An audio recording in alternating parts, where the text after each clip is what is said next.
Tom can do a job in 4 hours. Now, with Sam's help, it takes 2 hours. How long will it take Sam working alone? Okay, so first things first, we have a word problem. And in mathematics, anytime you have a problem, especially a word problem, you want to read this thing at least 3 times to really identify what the question is. In this case, we want to know how long it would take Sam to do this job working alone. So the situation is that Tom can do this job in 4 hours. We know how long it will take Tom working alone. And of course, we know how long it will take them working together, right? Sam and Tom, it'll take 2 hours. But what if Sam works alone? This is the question, how long will it take Sam by himself? So this type of problem is something called a work problem, and it's a typical classic type of algebra word problem. So let's go ahead and take a look at the formula that we need to understand in order to solve this work problem. Okay, so here it is, and you want to put this in your notes if you are a student, and basically it is the following. So you want to look at the individual rates of work for each person. Now this, we're talking about Tom and Sam here, but we could be talking about machines. You could have like one machine can do this job at this rate, another machine does this the same job at a different rate. So what we're talking about is the rate of each individual person or machine when we're talking about doing work. So the way the formula is, it's 1 over one person's rate to do this job plus 1 over the other person's. Now again, these could be machines or individual people, but this is going to be equal to 1 over how long it takes them together. Okay, so this is the setup to solve this problem. Okay, so if you've never seen this formula before, and there's a couple different ways you can express it, this is a very easy type of formula to apply. You do need to know a little bit of algebra, but if you didn't know how to set this problem up, well, this is the setup. Okay, so now we have 1 over Tom's rate of work, okay, how long it basically takes Tom to do this job, plus over how long it would take Sam to do this job is equal to 1 over the time it will take for them to do this job together. So what information do we have? Well, we know how long it will take Tom to do the job. Okay, we have that. And we also know how long it takes them doing the job together, right? So what we're looking for is this right here. We want to know how long it will take Sam to do this job alone. Okay, so let's go ahead and just take another look at this problem. So Tom can do the job in 4 hours, right? So that's going to be 1 over 4 in our formula. We don't know how long it will take Sam to do this job by himself. So this is going to be our unknown. That'll be 1 over x. You'll see this here in a second. But we do know that together, Tom and Sam can do this job in this time, 2 hours. All right, so we want to go ahead and put all this information into this formula, and the setup will look like this. Okay, so again, it takes Tom 4 hours to do this job, so his rate is going to be 1 over, or this rate in this problem will be 1 over 4, okay? Plus 1 over Sam's rate, but we don't know what that is, so we're going to put an X right there because this is what we're looking for, over how much time it takes them to do this job together. We have that. That's 2 hours. And of course, all these units of measure here are in hours, right? This is hours, this is hours. So when we solve for X, we will answer how long it will take Sam to do this job alone in hours. Okay, so let's go ahead and plug in all this information into this formula. So this would be 1 over 4 plus 1 over x is equal to 1 over 2 2. So it will look like this.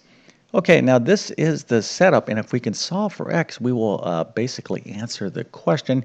So we have a lovely rational equation here. Okay, so we're going to have to deal with this fraction and a few fractions over here. This is not that difficult, but if you couldn't set up the problem, maybe you want to go ahead and see if you can actually solve this equation. Of course, I'm going to get into it right now. And the first thing I'm going to do is clean up this mixed number fraction in this denominator. So let's go and do that right now. So we got 1 over 2 2. Well, this is a complex fraction. Anytime you have a fraction within a fraction, that's called a complex fraction. So let's go ahead and write this in a better way. So let's first figure out what 2 2 is. So we have 1 over 2 and 2/9. Again, this is a mixed number fraction. So let's change this into an improper fraction. So this is 9 times 2, which is 18. 18 plus 2 is 20. So this is 1 divided by 20 over 9. Now what we could do is kind of write this way. 1 divided by 20 over 9. So this is 1 divided by 20 over 9. So this is the same thing as this. And so 1 divided by 20 over 9, how do we divide fractions? Well, what you're going to do is turn this into a multiplication problem by flipping the fraction to the right of the division symbol. So we're going to have 1 times 9 over 20, and 1 times 9 over 20, of course, is 9 over 20. All right, so basically, the first thing we have to do here is clean this entire formula up, or this entire fraction up, so we can make solving this formula or equation very easy. So all of this now is equal to 9 over 20. So this is what we have. Okay, so we have 1 over 4, 1/4 plus 1 over x is equal to 9 over 20.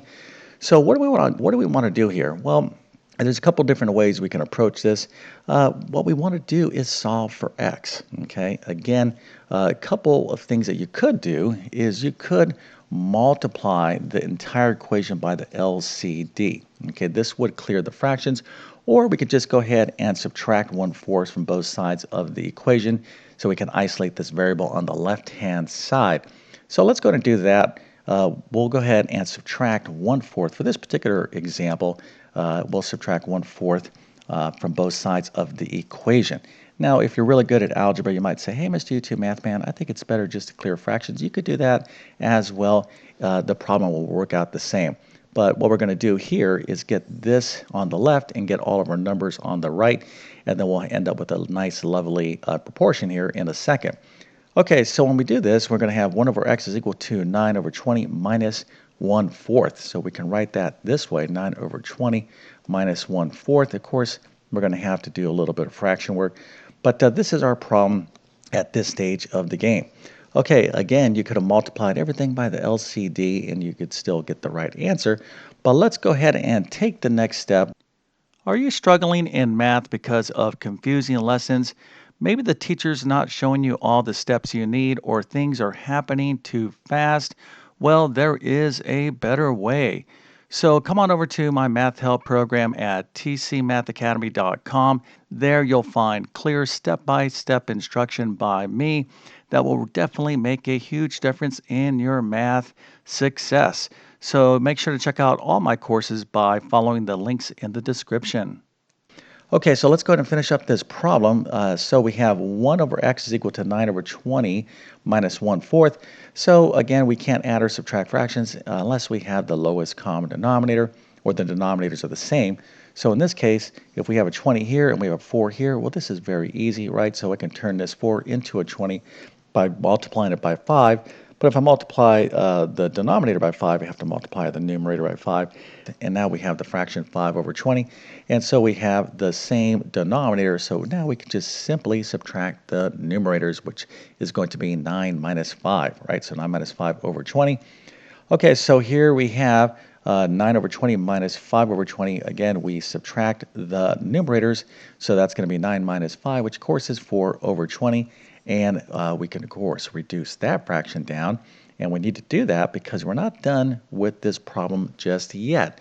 So we're trying to solve for x. But what we have here is 1 over x. So how can I solve for x? Well, there's a few different ways you can look at it, but the easiest way to think about this problem at this stage in the game is to treat this as a proportion, okay, which by definition is 2 equal fractions. So you can simply cross multiply. This is an example of something called the cross product. So 4 times x is 4x, and 1 times 20 is 20. So now I have 4x is equal to 20. So to solve for x, all I have to do is divide both sides of the equation by 4. Okay, so that gives me x is equal to 5. Okay, so what is x? Well, x is the time it's going to take Sam to do this job alone. So let's just kind of review here. So again, don't look at this work formula as like, hey, you're adding fractions. This is a formula that you need to remember to apply to solve work problems. And oftentimes it could be a little bit confusing, but if you did all the math right, you're going to get the right answer. Okay, so Tom could do this job in 4 hours. Together, Sam and Tom could do the job in 2 hours. And then we just solved for X, which was this rate of how long it will take Sam to do this job alone, which of course is 5 hours. Okay, so again, right, when it comes to algebra and word problems, for those of you that are students, there are the classic type of problems, very much like classic music. Well, at least for my age, classic music was considered the 1960s type of music or 1970s.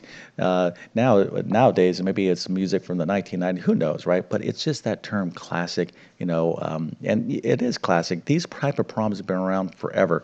So again, if you are taking, especially an algebra course, you definitely have to know how to do problems like this, which again are called work problems. But you need to know these other type of problems like rate, time, and distance problems, ratio, proportion problems, mixture problems, age problems, money problems. And if you learn how to do a good handful of those type of problems, you should be pretty well set to ace most of your exams in a basic algebra course. Okay, so hopefully this video was entertaining or you just kind of got something else out of it. Maybe you're like, you know what, that was interesting. And if you miss learning math, by the way, check out my Math Skills Rebuilder course. I built that course for those of you that might be interested in kind of furbishing your math skills that you lost maybe some 40, 50 years ago. Okay, so with all that being said, I definitely wish you all the best in your math adventures. Thank you for your time and have a great day.